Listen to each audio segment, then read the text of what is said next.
Om Shanti. Good morning.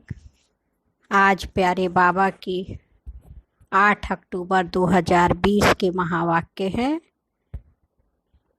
आज सतगुरुवार, Brihaspati day. सबसे अच्छी दशा मानी जाती बृहस्पति की दशा। और विशेष आज अपनी परम आदरणीय यूपी जोन की पूर्व इंचार्ज हमारी गंगे दादी जी का विशेष स्मृति दिवस है। आज दादी जी को 16 साल हो गया अव्यक्त हुए। कानपुर नगरी यूपी की सेवाएं दादी जी ने 55 साल करीब किया। और इतने दिनों में 150 से भी अधिक आश्रम दादी ने कानपुर और यूपी पूरे में बहुत सेवाएं की, सेंटर खोले। और 2004 में दादी अव्यक्त हुए। तो ऐसी मीठी दादी माँ को आज विशेष हम श्रद्धा सुमन भी अर्पित करते, विशेष दादी का आज भोग भी। तो आज हम सभी सुनेंगे प्यारे बाबा के महावाक्य। मीठे बाबा ने कहा, मीठे बच्चे, बाबा आए हैं तुम्हें बहुत रुचि से पढ़ाने, तो तुम भी रुचि से पढ़ो। कहते ना, बड़े मन से उन्होंने पढ़ाया, बहुत अच्छे से पढ़ाया, हमको समझ में आ गया। तो बाबा हम बच्चों को बहुत रुचि से पढ़ाने आए हैं। तो बाबा कहते तुम भी रुचि से पढ़ो, है ना। जब कोई प्यार से पढ़ाता है या मेहनत करता तो खुद को भी लगता हम भी उसका रिटर्न दें। नशा रहे हमको पढ़ाने वाला स्वयं भगवान है। प्रश्न है, तुम ब्रह्मा कुमार कुमारियों का उद्देश्य व शुद्ध भावना कौन सी है?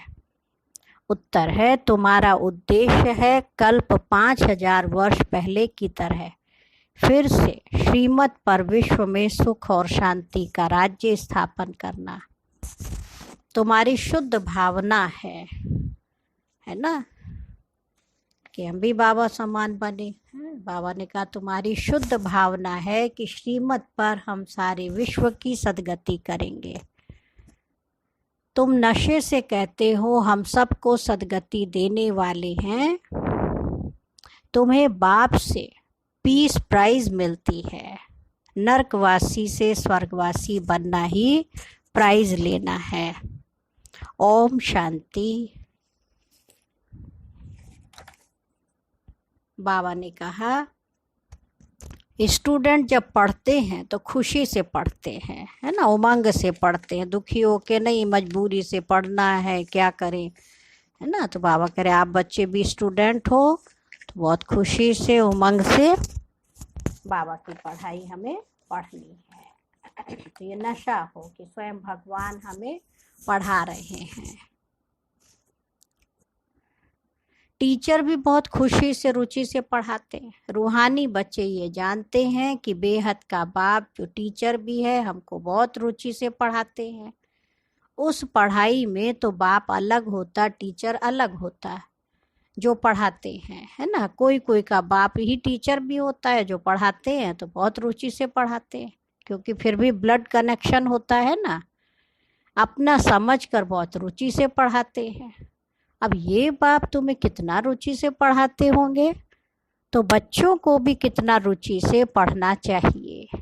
डायरेक्ट बाप पढ़ाते हैं और ये एक ही बार आकर पढ़ाते हैं। बच्चों को रुचि भी बहुत चाहिए। बाबा भगवान हमको पढ़ाते हैं और हर बात अच्छी रीति समझाते रहते हैं।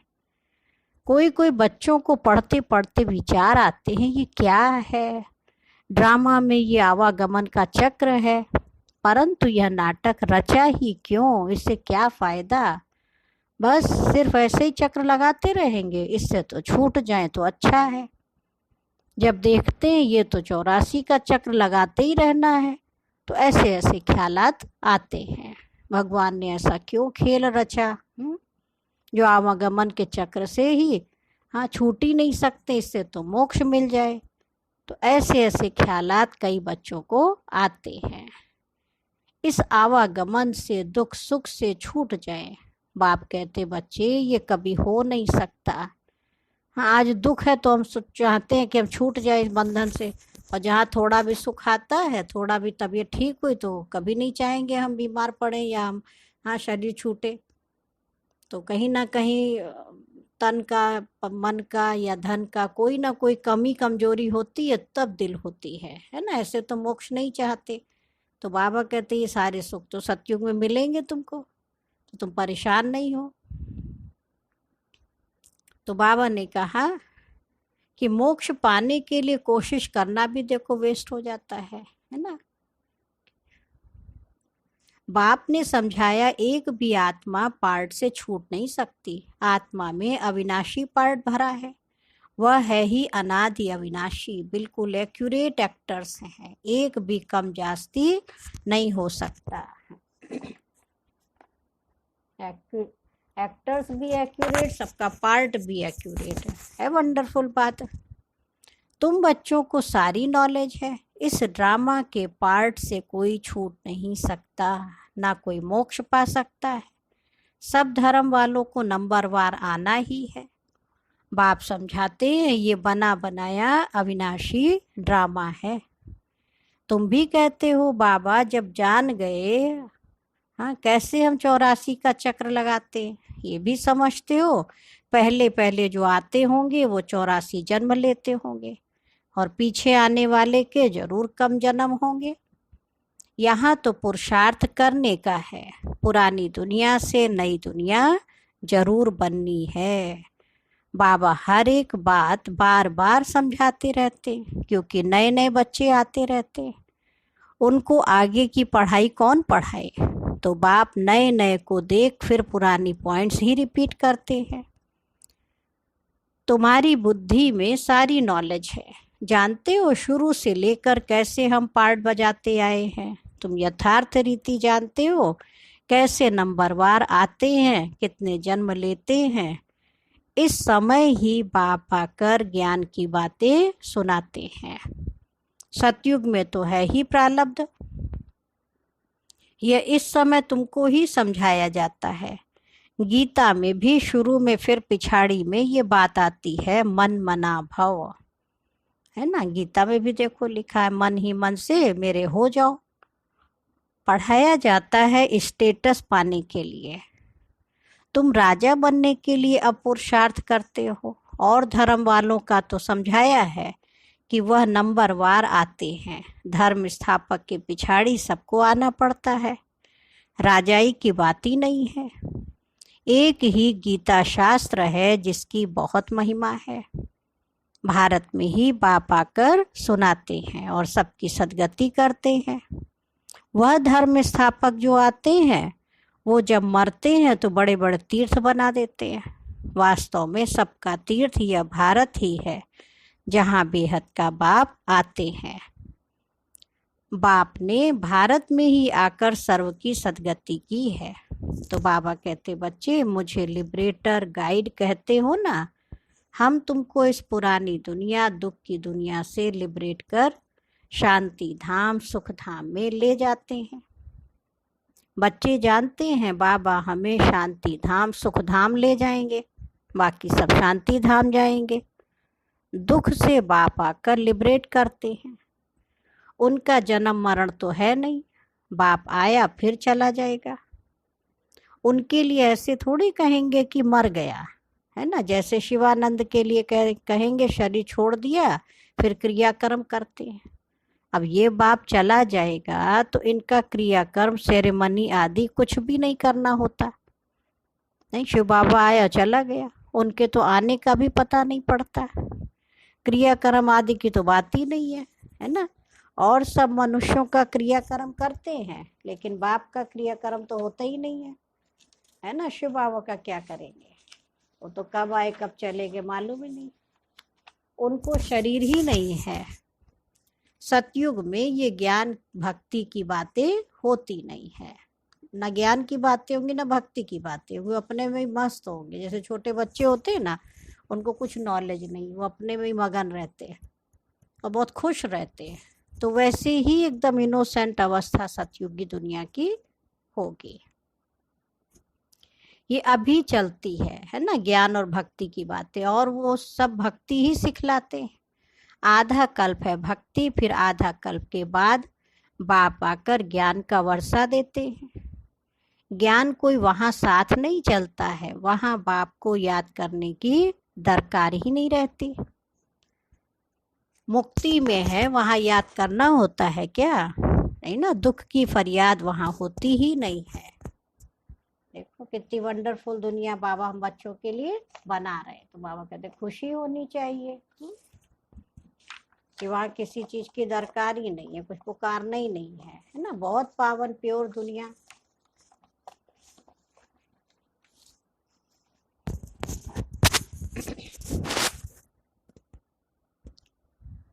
भक्ति भी पहले अव्यभिचारी फिर व्यभिचारी होती है, इस समय तो अति व्यभिचारी है। देखो अति में चली गई, जिसको पाए उसको पूज ले। हाँ, भूत पूजा तक हो रही, रिद्धि सिद्धि हो रही। इसको कहा जाता रौरव नरक। एकदम तीखे में तीखा नरक है ना। मनुष्य क्या न कर लेवे, देवता तो दूर, मनुष्य तो दूर, आज असुरों से भी ज्यादा गया बीता इंसान हो गया। हाँ, कितना गंदी दुनिया बन गई। इस समय 100% दुख, फिर 100% सुख शांति होगी। आत्मा जाकर अपने घर विश्राम पाएगी। समझाने में बड़ा सहज है। बाप कहते मैं आता ही तब हूँ जब नई दुनिया की स्थापना करके पुरानी का विनाश करना होता है। इतना कार्य सिर्फ एक तो नहीं करेंगे, खिदमतगार बहुत चाहिए। इस समय तुम बाप के खिदमतगार बच्चे बने हो, भारत की खास सच्ची सेवा करते हो। सच्चा बाप सच्ची सेवा सिखलाते हैं। अपना भी, भारत का भी और विश्व का भी कल्याण करते हो, तो कितना रुचि से करना चाहिए। बाबा क्या कह रहे हैं? कल्याण भी करना बहुत रुचि से करो, शौक से करो, है ना, उमंग से करो। बाबा देखो क्या हम बच्चों को बनाते, तो इतना खुशी हो, हाँ, उमंग हो। बाबा कितना रुचि से सर्व की सदगति करते हैं। अभी भी सर्व की सदगति होनी जरूर है। यह है शुद्ध अहंकार, शुद्ध भावना। तुम सच्ची सच्ची सेवा करते हो, परंतु गुप्त। आत्मा करती है शरीर द्वारा। तुमसे बहुत पूछते हैं कि बीके का उद्देश्य क्या है। बोलो बीके का उद्देश्य है विश्व में सतयुगी सुख शांति का स्वराज्य स्थापन करना। हम हर 5000 वर्ष बाद श्रीमत पर विश्व में शांति स्थापन कर विश्व शांति की प्राइज लेते हैं। यथा राजा रानी तथा प्रजा प्राइज लेते हैं। नरकवासी से स्वर्गवासी बनना कम प्राइज है क्या? वह पीस प्राइज लेकर खुश होते रहते, मिलता तो कुछ भी नहीं है। सच्ची सच्ची प्राइज तो अभी हम बाप से ले रहे हैं, विश्व के बादशाही की। कहते हैं ना भारत हमारा ऊंच देश है, कितनी महिमा करते हैं। सब समझते हैं हम भारत के मालिक हैं, परंतु मालिक हैं कहाँ? अभी तुम बच्चे बाबा की श्रीमत से राज्य स्थापन करते हो। हथियार पवार तो कुछ नहीं है, दैवी गुण धारण करते हैं, इसलिए तुम्हारा ही गायन और पूजन है। अम्बा की देखो कितनी पूजा होती है, परंतु अम्बा कौन है, ब्राह्मण है व देवता, ये भी पता नहीं। अम्बा, काली, दुर्गा, सरस्वती आदि, हाँ, ऐसे बहुत नाम है। तो वास्तव में मम्मा कब की? तो संगम युग की बात है ना। बाबा के सच्चे सच्चे ब्राह्मण बनाते। यहाँ भी नीचे अम्बा का छोटा सा मंदिर है, आबू में बना हुआ है। हाँ, अम्बा को बहुत भुजाएं दे देते हैं। अब ऐसे तो है नहीं। इसको कहा जाता है ब्लाइंड फेथ। क्राइस्ट, बुद्ध आदि आए, उन्होंने अपना अपना धर्म स्थापन किया, तिथि तारीख सब बताते हैं। वहाँ ब्लाइंड फेथ की तो बात ही नहीं है। यहाँ भारतवासियों को कुछ पता नहीं है हमारा धर्म कब और किसने स्थापन किया, इसलिए कहा जाता है ब्लाइंड फेथ। अभी तुम पुजारी हो, फिर पूज्य बनते हो। तुम्हारी आत्मा भी पूज्य तो शरीर भी पूज्य बनता है। तुम्हारी आत्मा की भी पूजा होती है, फिर देवता बनते हो तो भी पूजा होती है। बाप तो है ही निराकार, वो सदैव पूज्य है, वो कभी पुजारी नहीं बनते हैं। तुम बच्चों के लिए कहा जाता आप ही पूज्य, आप ही पुजारी। बाप तो एवर पूज्य है। यहाँ आकर बाप सच्ची सेवा करते हैं, सबको सद्गति देते हैं। बाप कहते बच्चे अब माँ में कम याद करो, दूसरे कोई देहधारी को याद नहीं करना। यहाँ तो बड़े बड़े लखपति करोड़पति आकर अल्लाह अल्लाह करते हैं। हाँ, कितनी अंधश्रद्धा है। बाप ने तुमको हम सो का अर्थ भी समझाया है। वह तो कह देते शिवो हम, आत्मा सो परमात्मा। अब बाप ने करेक्ट करके बताया है। अब जज करो, भक्ति मार्ग में राइट सुना है या हम राइट बताते हैं। हाँ, हम सो का अर्थ बहुत लंबा चौड़ा है। हम सो ब्राह्मण, हम सो देवता, हम सो क्षत्रिय। हाँ, अब हम सो का अर्थ कौन सा राइट है कि आत्मा सो परमात्मा या हम आत्मा ब्राह्मण देवता क्षत्रिय बने। हम आत्मा चक्र में ऐसे आती है ना। बाबा ने कहा राइट तो यही है कि हम आत्मा ने ही देखो शरीर लिया, कितने जन्म लेते आए।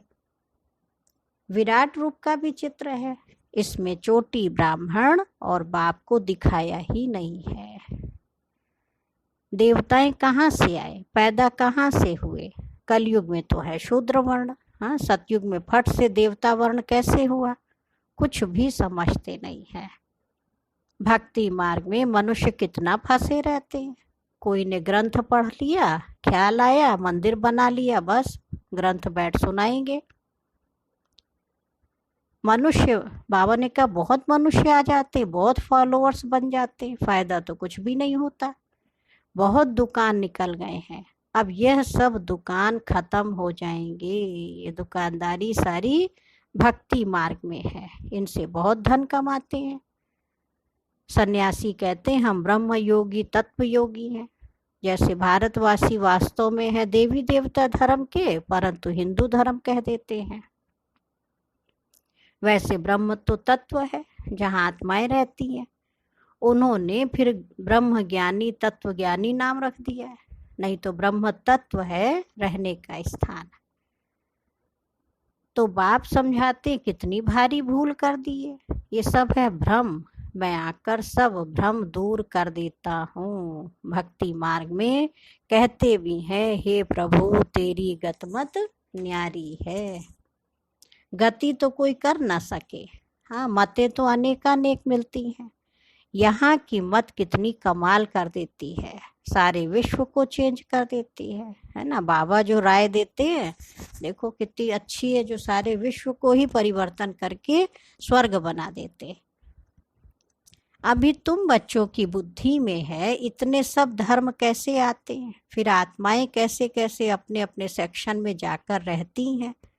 ये सब ड्रामा में नूंद है, ये भी बच्चे जानते हैं। दिव्य दृष्टि दाता एक बाप ही है।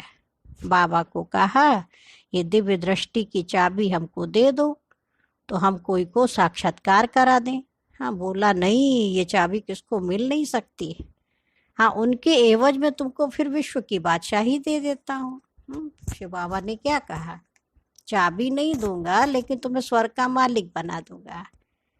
मेरा ही पार्ट है साक्षात्कार करने का।